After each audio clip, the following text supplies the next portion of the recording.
Shabbat Shalom, everyone. Shabbat Shalom. And Happy New Year. And during these intervening days of Sukkot, we say the same thing we say in those intervening days between the beginning and the end of Passover as well.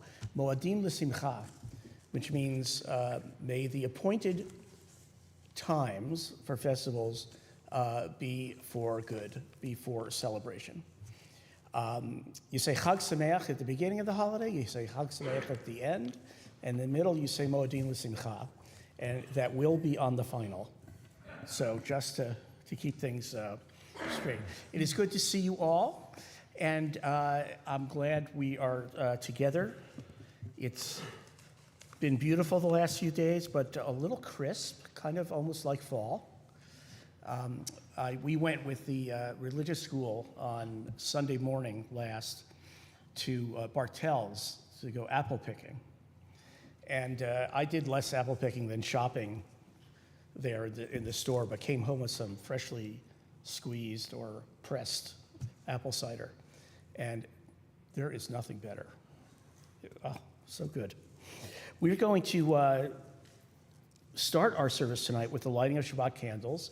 It is now time for, the sun has gone down enough. In the summer, we wait till the end of the service. Now we're going to start at the beginning. And it's my pleasure to ask Ari Hirsch to come forward. Are you going to come join him? Ari, exactly. Ari is celebrating becoming bar mitzvah tomorrow. And his sister has done this already. She is the voice of reason and confidence, right? So, are you ready? I'm going to light this one here, and then you can light those first, and then we'll say the blessing together. If I can do this one.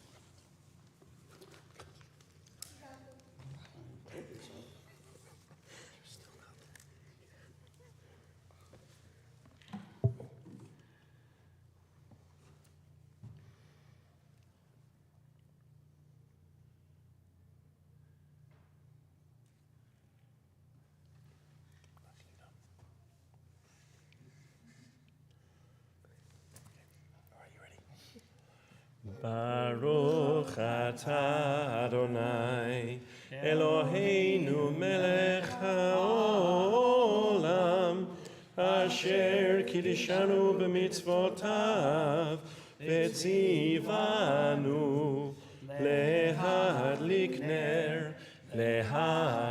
ner shel Shabbat.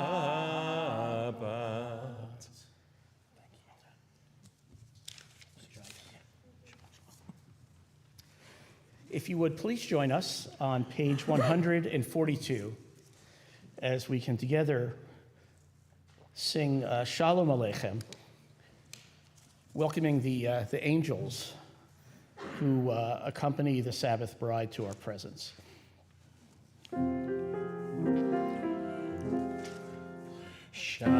Shalom Aleichem, Malachei Asharet, Malachei Elyon. Mi Melech Malachei Amlachim, HaKadosh Baruch Hu. Roechem L'Shalom, Malachei HaShalom, Malachei Elyon. Mi Melech Malachei Amlachim, HaKadosh Baruch Hu. Baruchuni L'Shalom, Malachei HaShalom, Malachei Elyon. Mi Melech Malchei Amlachim, HaKadosh Baruch Hu. Tzedchem L'Shalom, Malachei HaShalom, Malachei Elyon. Mi Melech Malchei Amlachim, HaKadosh Baruch Hu. And on page 138, you'll find Lecha Dodi, the 16th century poem, through which we welcome Shabbat as we would welcome a bride to the wedding canopy. So if you would join us in the first, second, fifth, and last, ninth stanza. When we get to the last stanza, the ninth stanza, if you're comfortable doing so, please join us in standing up and facing the door, where we can, through the words of the poem, symbolically welcome the spirit of Shabbat into our midst.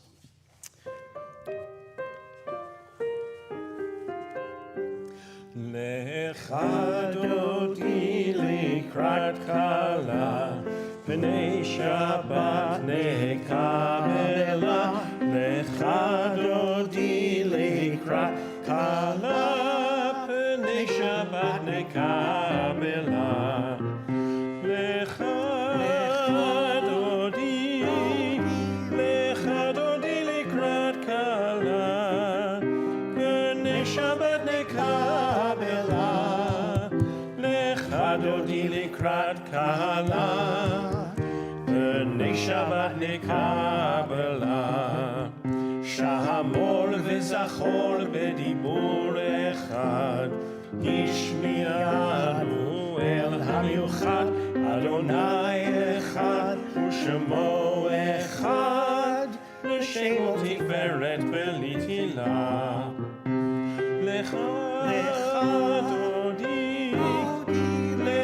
Dodi Likrat Kala, Pnei Shabbat Nekabela. Lecha Dodi Likrat Kala, Pnei Shabbat Nekabela. Likrat Shabbat lechu v'nelcha, ki hi mekor habracha, lerosh mikedem mesucha, sof ma'aseh b'machshava tchila. Lecha Dodi Likrat Kala, Pnei Shabbat Nekabela. Lecha Dodi Likrat Kala, Pnei Shabbat Nekabela. Hitoreri, ki va'orech umiori, uri shir daberi, kevod Adonai alayich nikla. Lecha Dodi Likrat Kala, Pnei Shabbat Nekabela. Lecha Dodi Likrat Kala, Pnei Shabbat Nekabela. Please rise. Boi v'shalom ateret ba'ala, gam besimcha uv'tzola, toch emunei am segula, boi chala. Lecha Dodi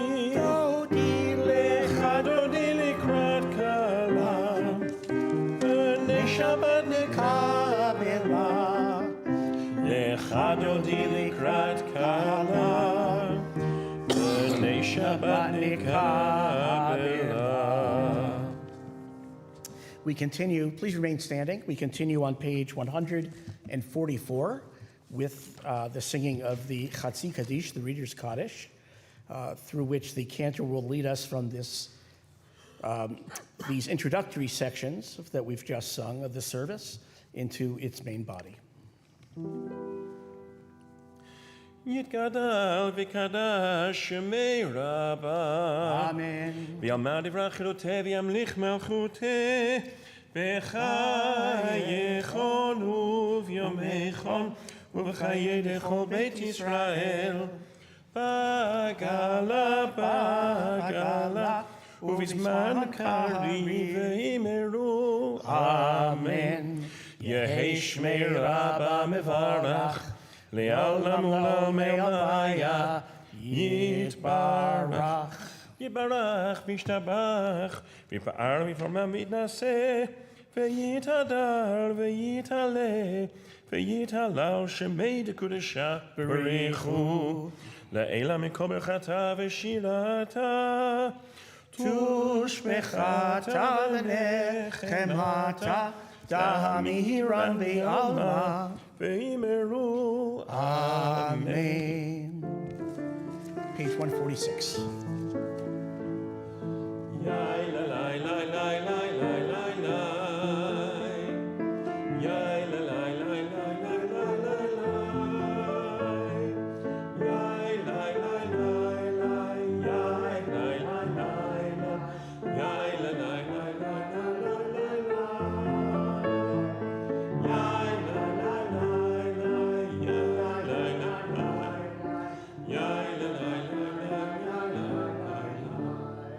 Baruchu et Adonai HaMevorach.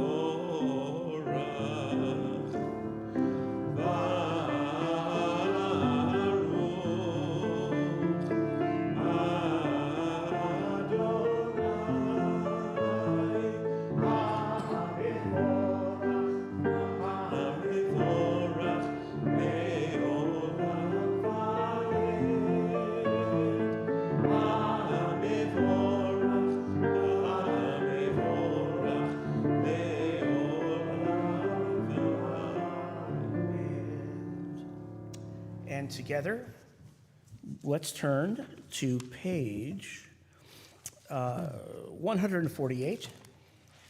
Towards the middle, please join me in the words of the Mariv Aravim, the prayer thanking God for nature. Blessed are you, Adonai our God, ruler of the universe, who speaks the evening into being, skillfully opens the gates, thoughtfully alters the time and changes the seasons, and arranges the stars in their heavenly courses according to plan. You are creator of day and night, rolling light away from darkness and darkness from light, transforming day into night and distinguishing one from the other. Adonai Tzevaot is your name. Ever-living God, may you reign continually over us into eternity. Blessed are you, Adonai, who brings on the evening. Baruch atah Adonai, Ha'ma'ariv Aravim. And let's continue by reading, even though the music is starting, in recognition of a well-worn cantor's voice, which is still in, I would say, the recovery mode from the holidays. I can only tell this is the case because my voice is sounding a little better than his right now, and that is so rare. It speaks to this. But let's read Ahavat Olam. We always thank God for nature, and then immediately thereafter thank God for the gift of Torah, the gift of revelation. And interestingly, in both the evening prayer and the morning prayer, that gift is described as a gift of love, a love offering that God has given us. Please join me on page 150. Everlasting love, you offered your people Israel by teaching us Torah, the mitzvot, laws, and precepts. Therefore, Adonai our God, when we lie down and when we rise up, we will meditate on your laws and your commandments. We will rejoice in your Torah forever. Day and night we will reflect on them. For they are our life, and doing them lengthens our days. Never remove your love from us. Praise to you, Adonai. You love your people, Israel. Baruch atah Adonai, ohev amo Yisrael. Shema Yisrael, Adonai Eloheinu, Adonai Echad. Baruch Shem Kevod Malchuto Le'olam Va'ed. Please be seated, and please join us on page 154.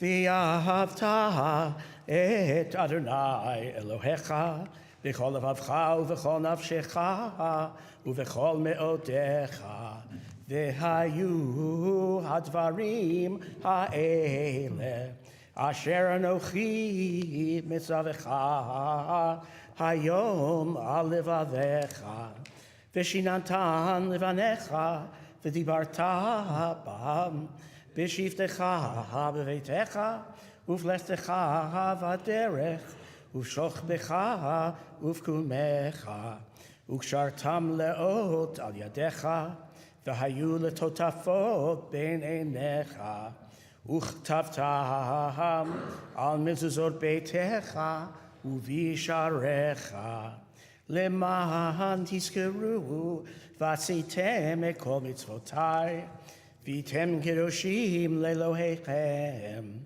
Ani Adonai Elohechem, Asher Hotzeiti Etchem Me'eretz Mitzrayim, Liot Lachem Lelohim, Ani Adonai Elohechem, Adonai Elohechem Emet. On page 157 at the top, let's continue together. Standing on the parted shores of history, we still believe what we were taught before ever we stood at Sinai's foot, that wherever we go, it is eternally Egypt, that there is a better place, a promised land, that the winding way to that promise passes through the wilderness, and that there is no way to get from here to there except by joining hands and marching together. Mi chamocha bailim Adonai, mi kamocha nedar b'kodesh, norat hilot osefele, norat hilot osefele, malchutecha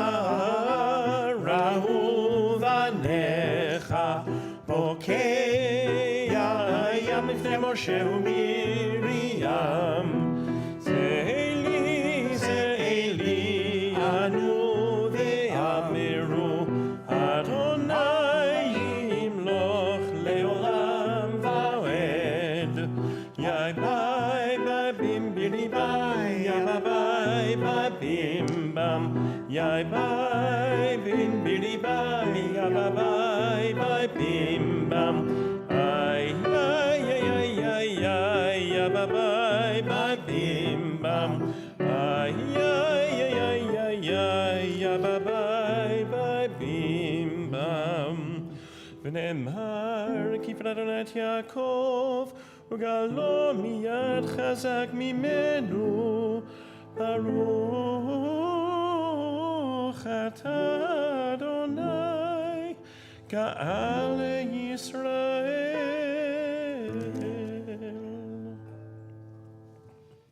On page 160, we've reached a prayer which is known as Hashkivenu. It's kind of the Jewish bedtime prayer originally. It's lay us down to sleep, our God, and wake us up to morning, in the morning to life renewed. It then says something, it uses the word sukkah. Since it's Sukkot, I thought I would point this out.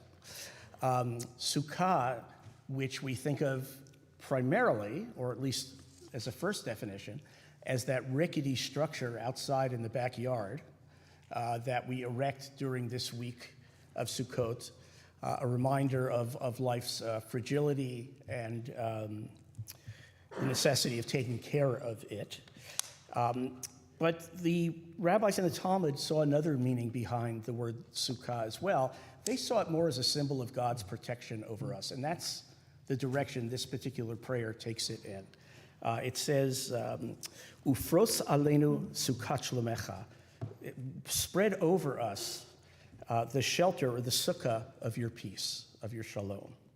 So let's read it together in English. Grant, O God, that we lie down in peace and raise us up, our guardian, to life renewed.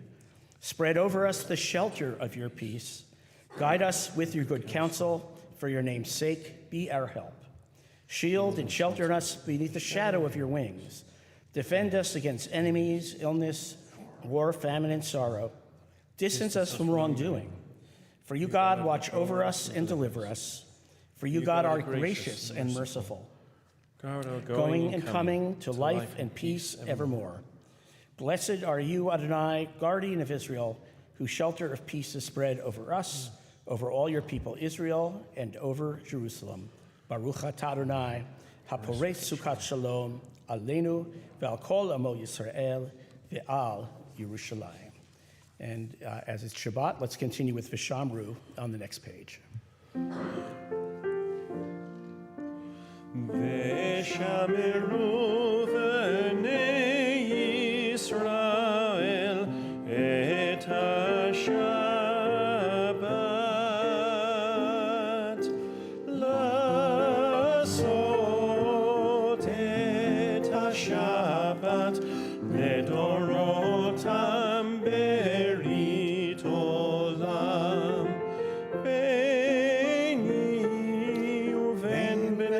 Israel, oti leolam leolam, ki sheishet yamim asa Adonai, et hashamayim ve'et haaretz, uvayom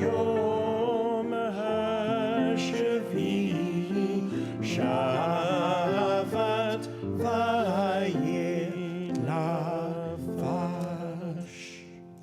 On page 164, we rise and face east for the Amidah. Adonai sefatai tiftach ufi agiter hilatecha. Adonai, open up my lips, and my mouth may declare your praise.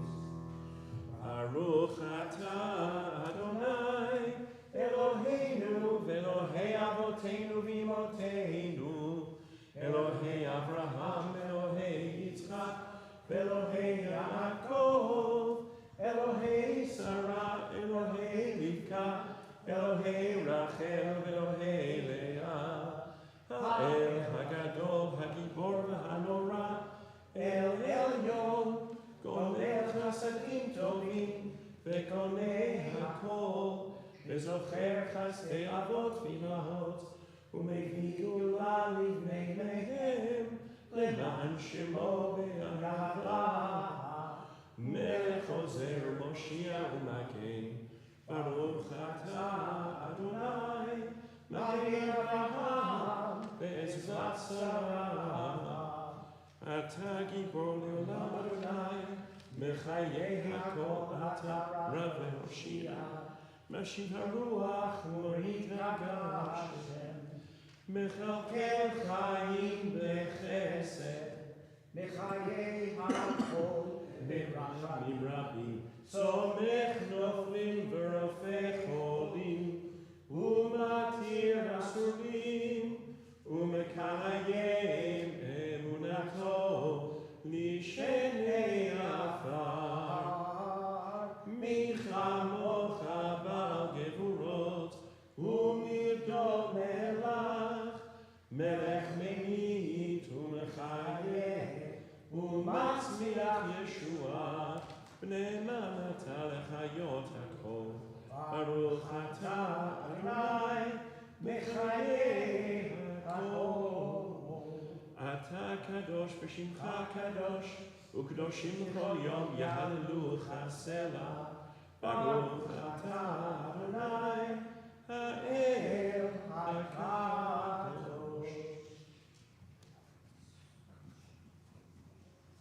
Please be seated.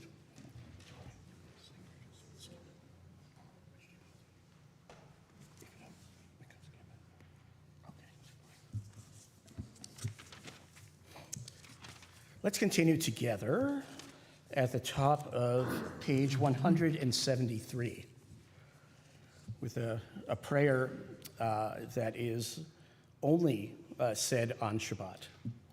May these hours, please join me, may these hours of rest and renewal open our hearts to joy and our minds to truth.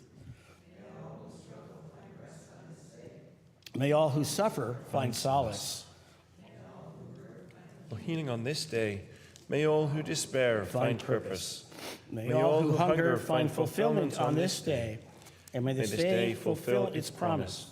Baruch atah Adonai, Mekadesh HaShabbat. And on page 174, find favor, Adonai, our God, with your people Israel, and accept their prayers with love. May the worship of your people Israel always be acceptable. God, who is near to all who call, turn lovingly to your servants. Pour out your Spirit upon us. And on this day, I guess this is really only for the first day. Yes, that is true. Let our eyes behold your loving return to Zion. Blessed are you, Adonai, whose presence returns to Zion. Baruch atah Adonai, hamachzir shchinato l'Tzion. And on page 176, together, we acknowledge with thanks that you are Adonai, our God, and the God of our ancestors forever. You are the rock of our lives and the shield of our salvation in every generation. Let us thank you and praise you for our lives which are in your hand, for our souls which are in your keeping, for your miracles we experience every day, and for your wondrous deeds and favors at every time of day, evening, morning, and noon. O good one whose mercies never end, O compassionate one whose kindness never fails, we forever put our hope in you.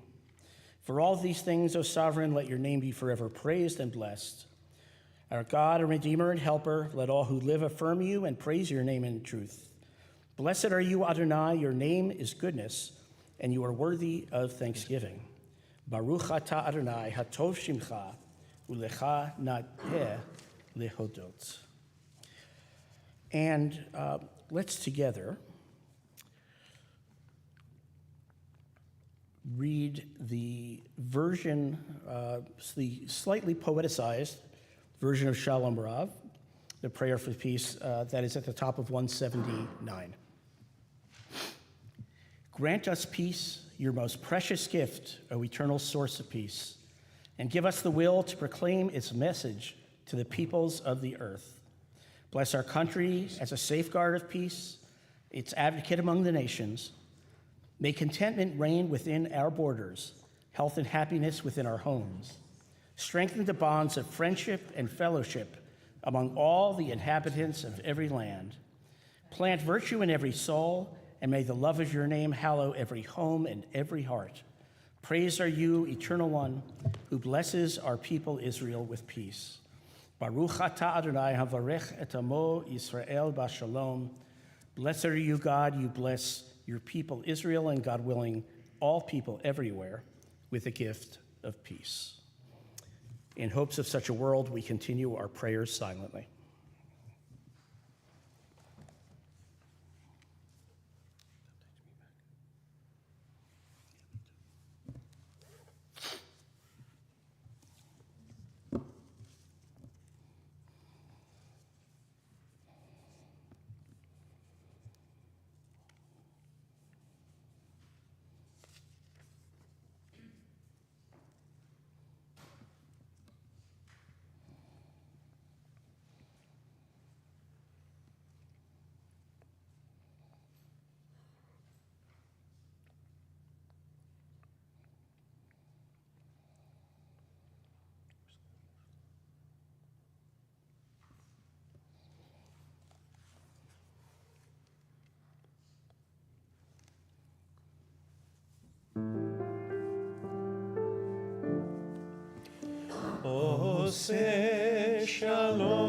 במרומיו,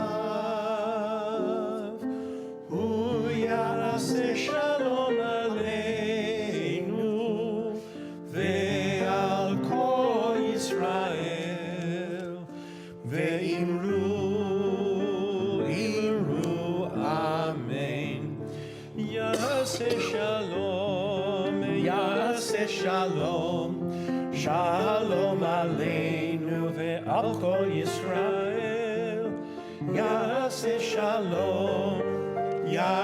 שלום, שלום עלינו ועל כל ישראל.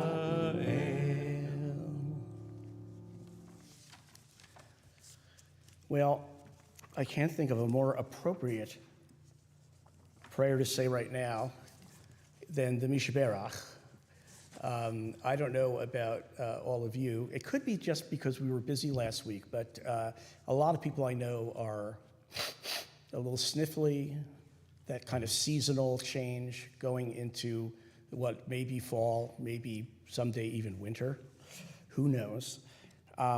You can find on page 371 the modern setting written by Debbie Friedman for the tradition's ancient words.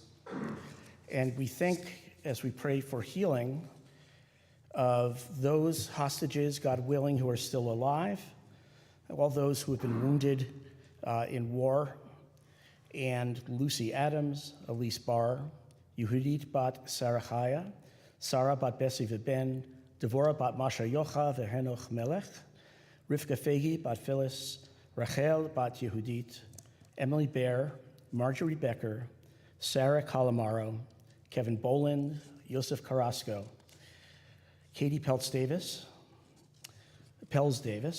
Michelle De La O,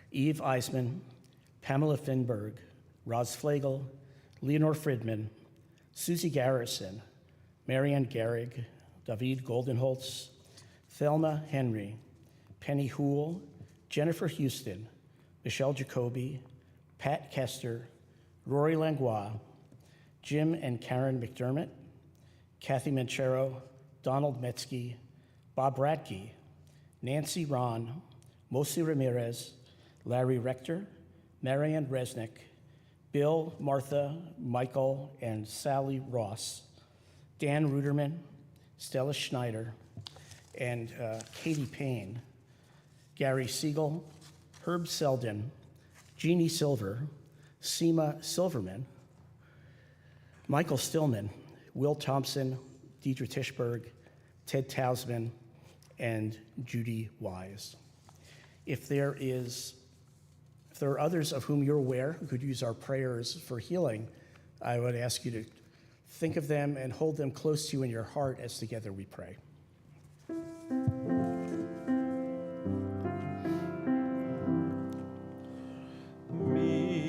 Sheberach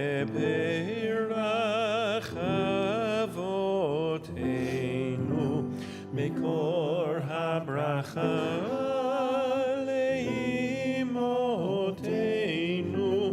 May the source of strength, who bless the ones before us, help us find the courage to make our lives a blessing, and let us say, Amen. Mi sheberach imotenu bekor habracha lavotenu. Bless those in need of healing with refuah shlema, the renewal of body, the renewal of spirit, and let us say, Amen.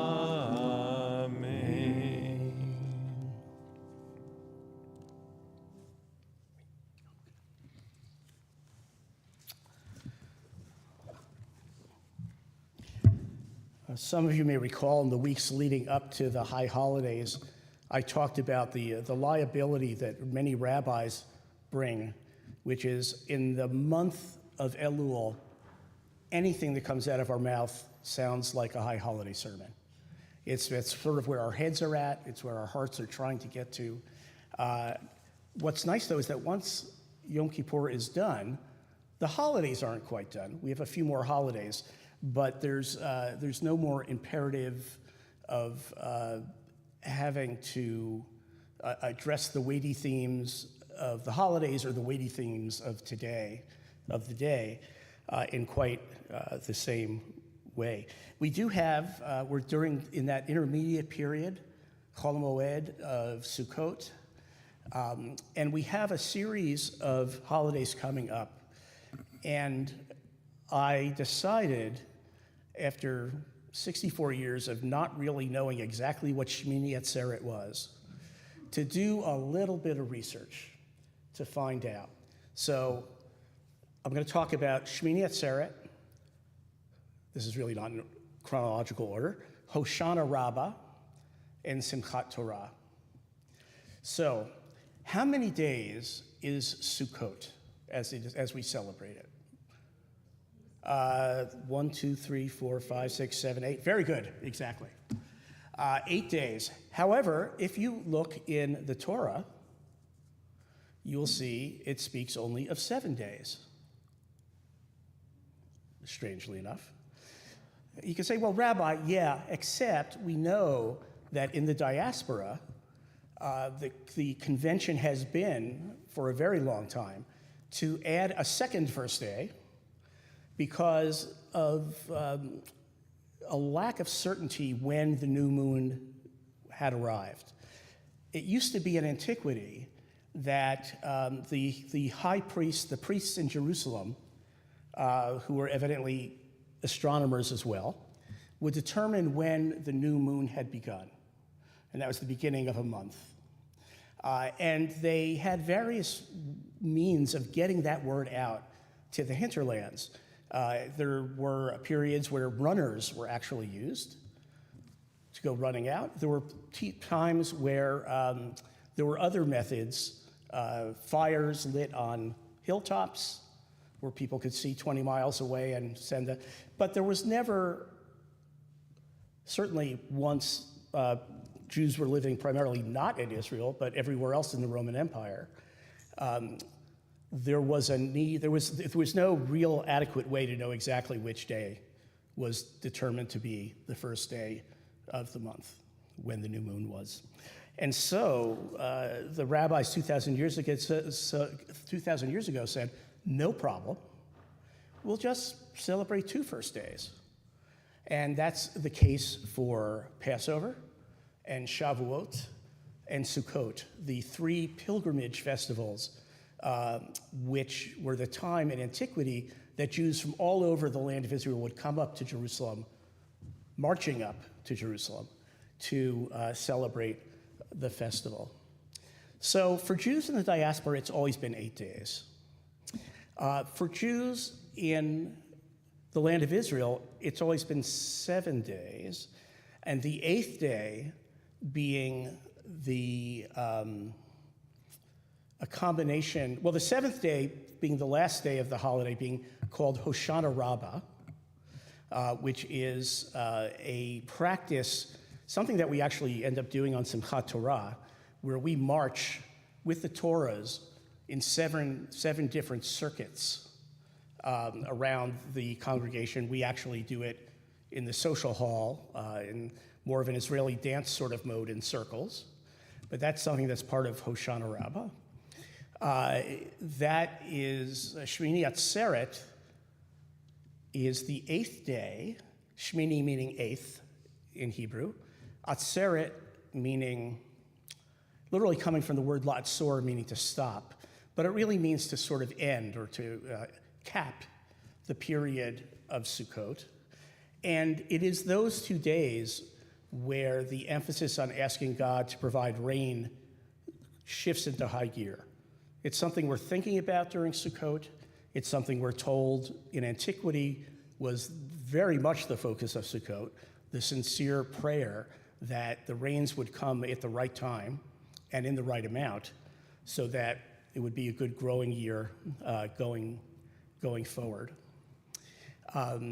However, in the diaspora, Shmini Atzeret and Simchat Torah end up becoming the same day, which is a little confusing because essentially, in my experience, Shmini Atzeret disappears, and Simchat Torah takes the focus, which is, I think that's just the way it is. It's interesting, though, because Shmini Atzeret itself is mentioned in the Torah. It's an 8th day of a complete work stoppage, in the same way that the first day of holidays you don't work on either. They're referred to as a Shabbaton. Simchat Torah is not mentioned at all in the Torah. It's a convention that the rabbis came up with to celebrate the ending of the reading cycle with the very last verses of Deuteronomy, of Devarim, and then without barely taking a breath, moving on to starting over again with Bereshit, in the beginning when God was creating the heaven and the earth.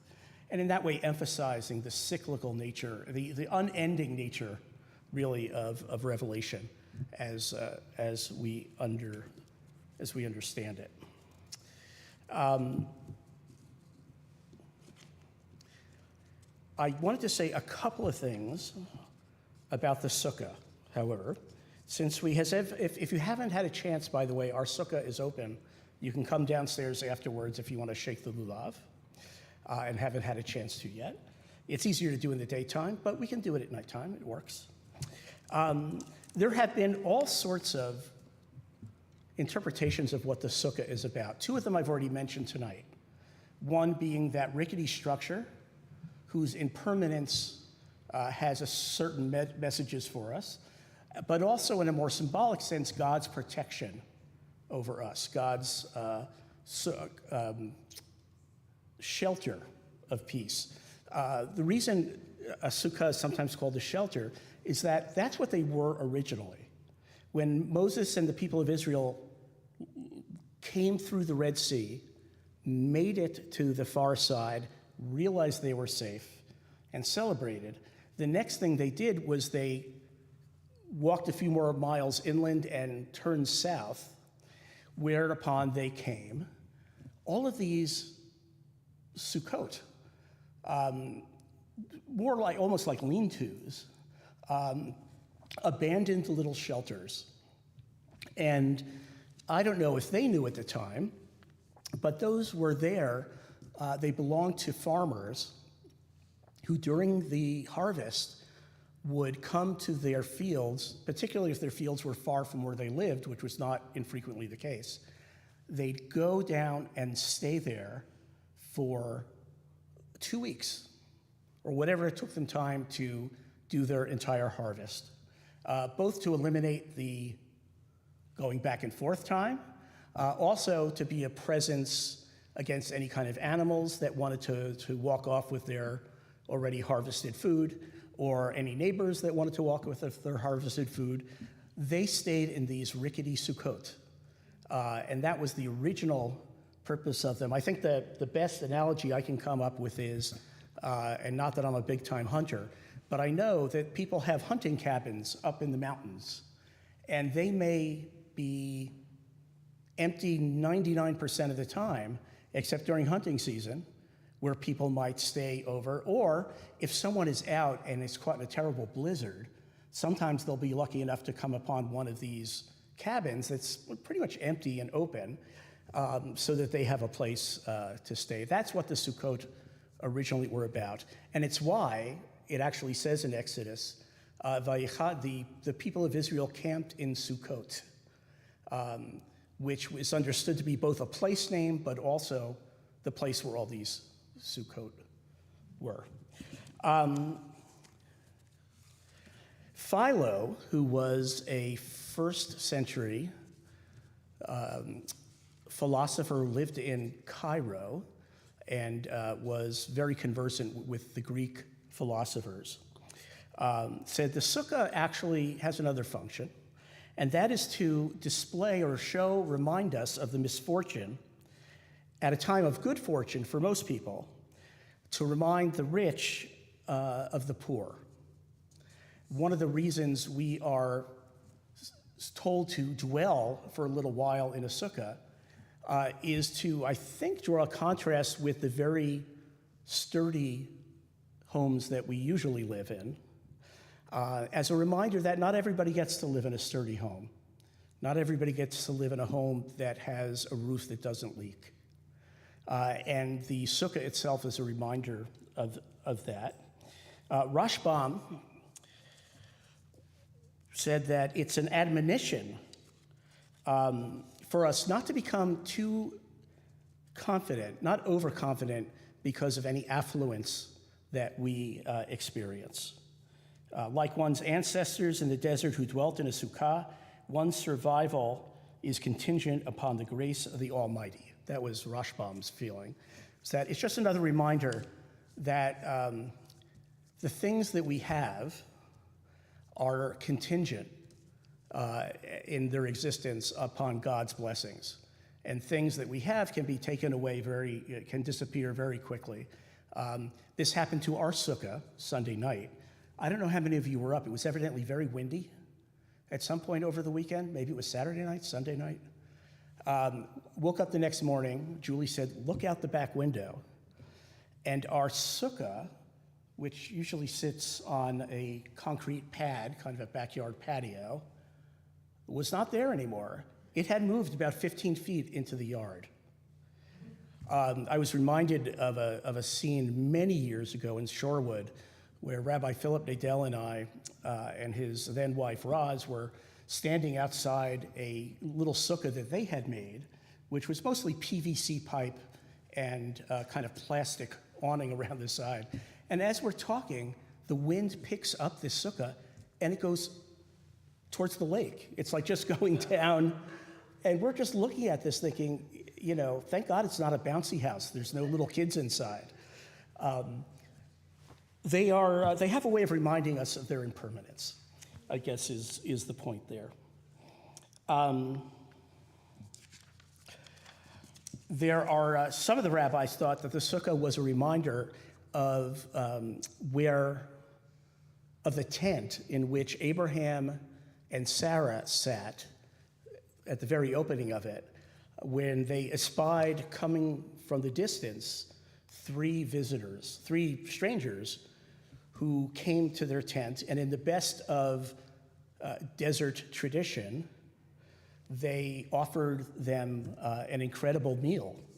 And they came in, the first thing they did is they offered to wash the strangers' feet, which if you've been walking around in the desert in sandals, that's actually a pretty good deal.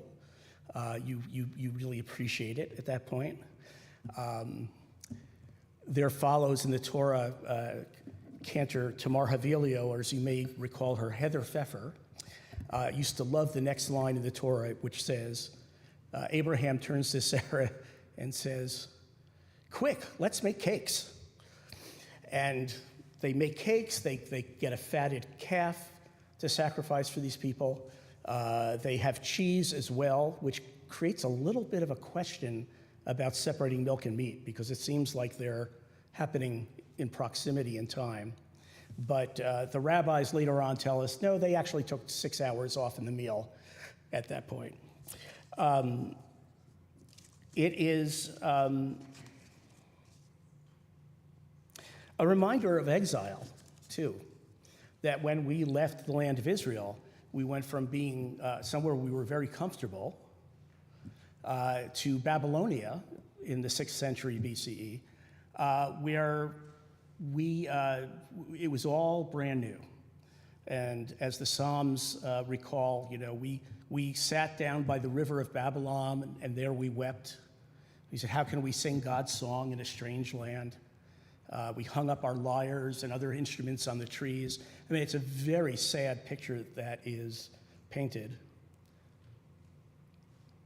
P.S., 70 years later, when King Cyrus of Persia came and said, all you Jews that came here when the Babylonians brought you here, you're free to go home. About 50% of them went home, and the other 50% said, Babylon's not so bad. So that was our first, in fact, if you want to find out where the idea of a synagogue first came into a concrete form, it was in Babylonia. And when the second temple was standing in Jerusalem, which is, several hundred years later, there were 300 some odd synagogues in Jerusalem already at the same time the temple was standing. So sometimes historically we're told, the Romans knocked down the temple and then poof, we had these synagogues. And the fact is there was more of an overlap between the two. Let's see if there's anything else here of worth.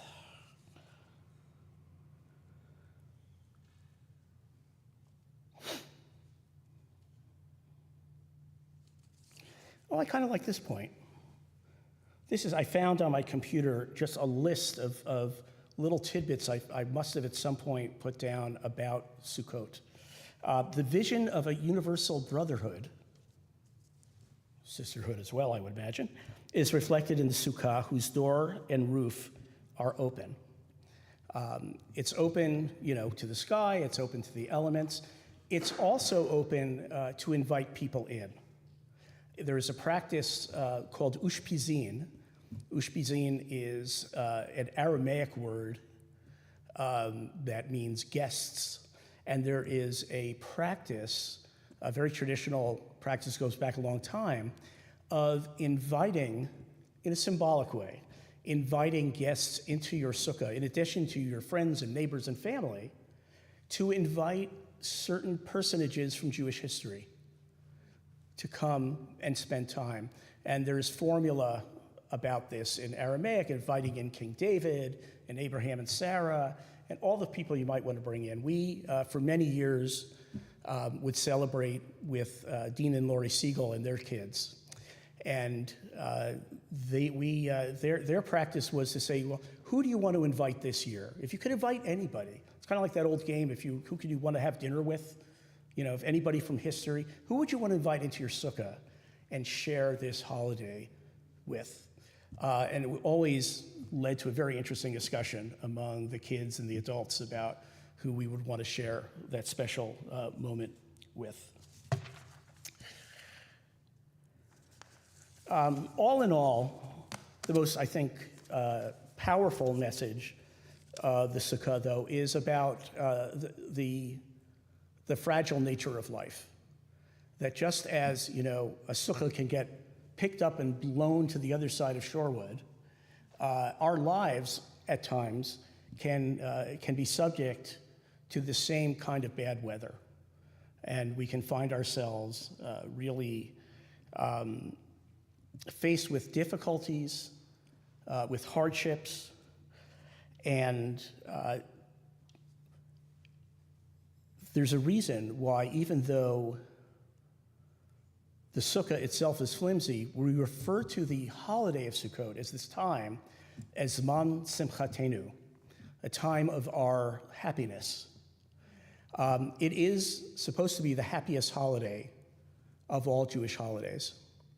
And if you were a farmer and you saw that just at the end of Sukkot it was going to start to rain, bring in the rainy season, you would breathe a sigh of relief because you knew that the most important thing for the next season was, were the rain's going to fall at the right time and in the right amount.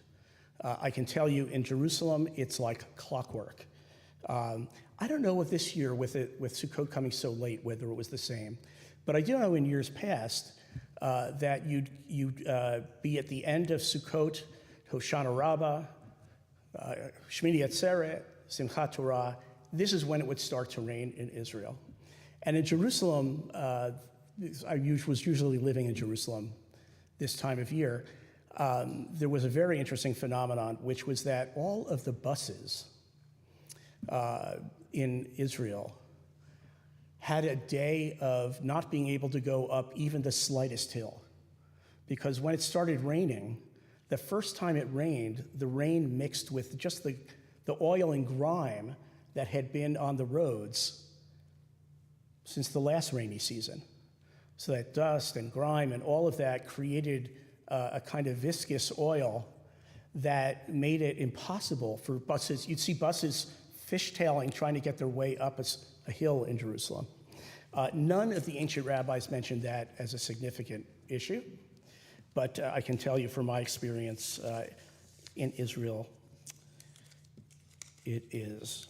So just some tidbits about this season, what's coming over the next few days. And has everybody had apples and honey, I hope?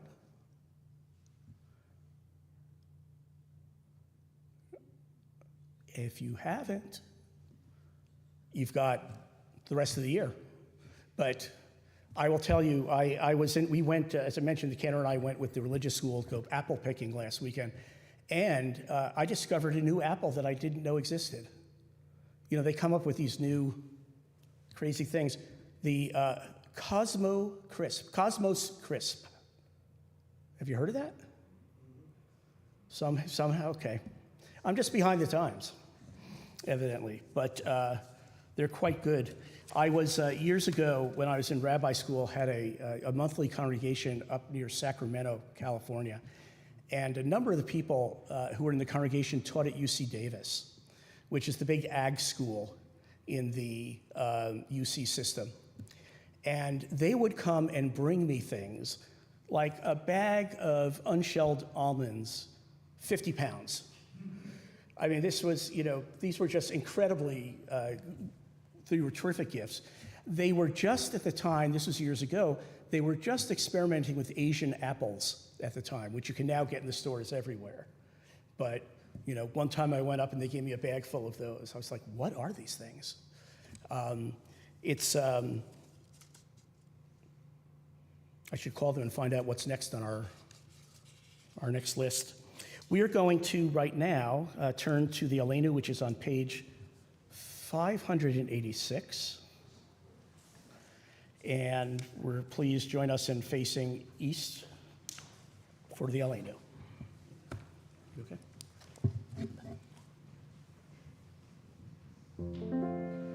עלינו לשבח לאדון הכל, לתת גדולה ליוצא בראשית, שלא עשנו כגויי הארצות, ולא שמנו כמשפחות האדמה, שלא שם חלקנו כהם, וגורלנו ככל המונם, ואנחנו קוראים ומשתחווים ומודים לפני מלך מלכי המלכים הקדוש ברוך הוא ונאמר והיה אדוני המלך על כל הארץ ביום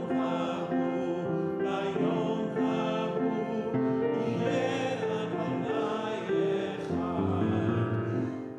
ושמו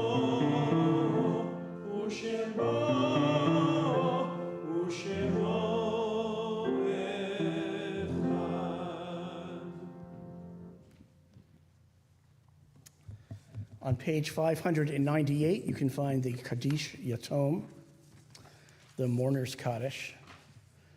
We think especially this Shabbat of the following Israeli soldiers who fell this past week.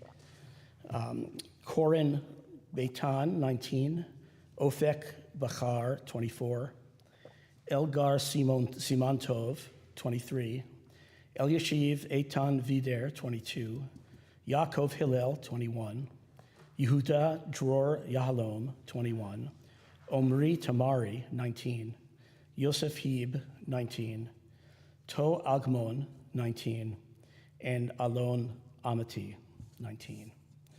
We think of these following who have members of their families who are members of the congregation saying Kaddish for them in the year following the death.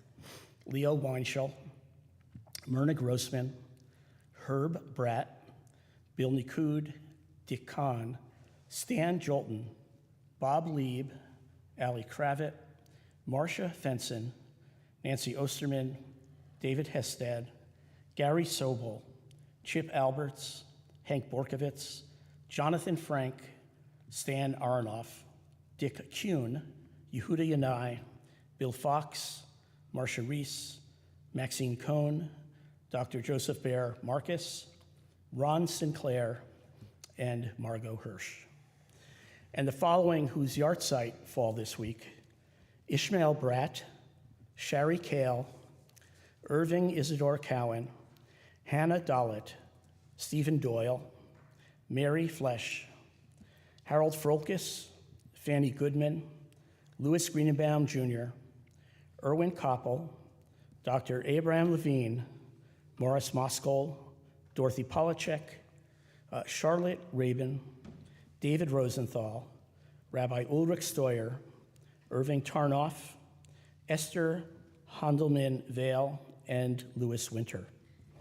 And if there's anyone here who is mourning the recent passing of a friend or loved one, or observing the yahrzeit anniversary of someone whose name I didn't mention, I would ask you please to share those names aloud with us. Let's continue with Kaddish. Yitgadal v'yitgadash Shemei Rabbah. Amen. V'alma divrach chiruteh v'yamlich malchuteh. V'chayechon v'yomechon v'chayei l'chol Beit Yisrael. Ba'agala u'vizman kariv v'imru. Amen. Yehei Shemei Rabbah mevarach le'olam olam me'al maya. Yitbarach v'yishtabach v'yitpa'ar v'yitromam v'yitnaseh. V'yitadar v'yitaleh v'yitalal Shemei tekudsha b'richu. Le'ela min kol birchata v'shirata. Tushbachata v'nechemata. Damiran be'alma v'imru. Amen. Yehei Shlama Rabba min Shemaya. V'chayim aleinu v'al kol Yisrael. V'imru. Amen. Oseh shalom b'romav. Hu ya'aseh shalom. Aleinu v'al kol Yisrael. V'imru. Amen. May the source of peace, who makes peace in the highest heavens, enable us to learn how to make peace here on earth. And may God share with those in mourning a measure of consolation and comfort. And together, let's say, Amen. Amen. Please have a seat. Except for the person who's giving announcements.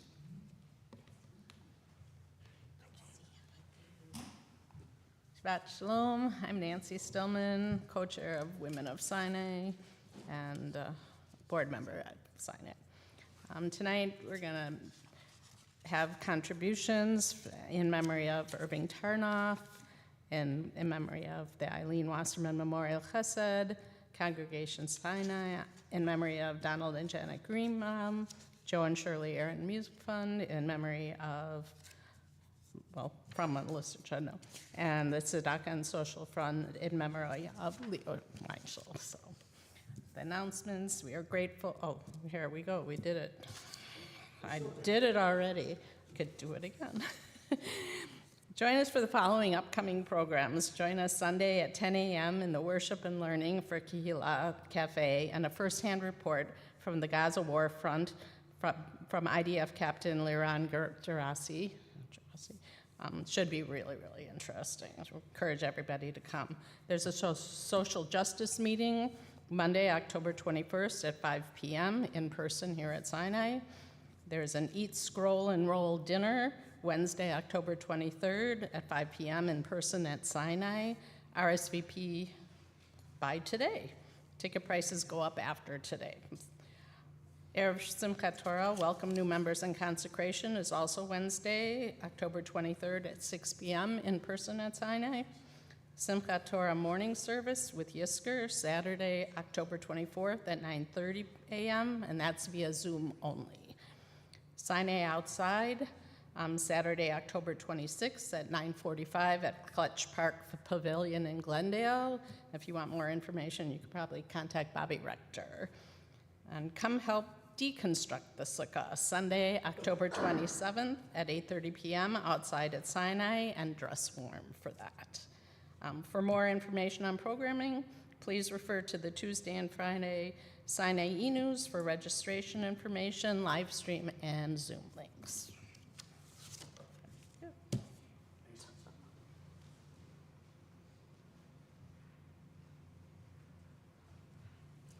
I would underscore the talk on Sunday morning that Liran Gerasi is giving. He is married to a woman named Noah, who is our shlicha, our cultural emissary from Israel, who is spending several years here in Milwaukee, working with the Jewish community, building bridges between the community in Israel, the community here. Her husband, Laurent, is a very fascinating guy. And he, over the past year, on 2 occasions, had to go back for several weeks to serve in his capacity as a reserve officer. And he actually spoke last year at the synagogue, was terrific, about something completely different. But I have a feeling this will be, it'll be a window into things that you're just not going to be able to hear about or find out about from people who weren't there. Look at this. Page 123 is where you'll find the words to the Kiddush. And we're going to do a short form. Okay, let's do it. Baruch atah Adonai Eloheinu melech haolam borei peri hagafen L'chaim. And we're still with the round challahs. Baruch atah Adonai Eloheinu melech haolam hamotzi lechem min haaretz b'te'avon.